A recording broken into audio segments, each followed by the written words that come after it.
Hello everyone, good morning, welcome to my channel. সবাই কেমন আছো?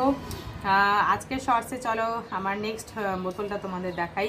এটাও একটা স্টিলের বোতল। আমি আগেও বলেছিলাম আমার সমস্ত বোতল মানে যেটাতে আমি রেগুলার বেসিসে জল খাই সেগুলো সব স্টিলের। কারণ কি প্লাস্টিকের বোতল ইউজ করা ভীষণ স্বাস্থ্যের পক্ষে ক্ষতিকর।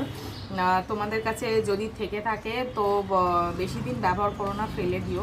বিকজ কি দেখো, স্বাস্থ্যের ওপরে তো কিছু নেই, ফালতু ফালতু কেন আমাদের হেলথের সাথে কম্প্রোমাইজ করতে যাবে, তাই না? তো সেই জন্য বলছি স্টিলের বোতল কেনো, স্টিলের বোতলে জল খাও, একবার কিনবে সারা জীবন ব্যবহার করবে। তো এটাও দেখো, এটাও অ্যাকচুয়ালি হ্যাঁ মিল্টনের।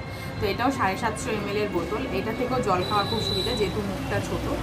তো আমার কাছে না বিভিন্ন শেপের বোতল রয়েছে, মানে একই শেপের বোতল আমি দ্বিতীয়বার কিনিনি। আর মোট 6টা না 7টা বোতল আমার কাছে হবে। আমার শর্টসে আসবে পরপর পরপর, দেখতে থাকো। ততক্ষণের জন্য টাটা।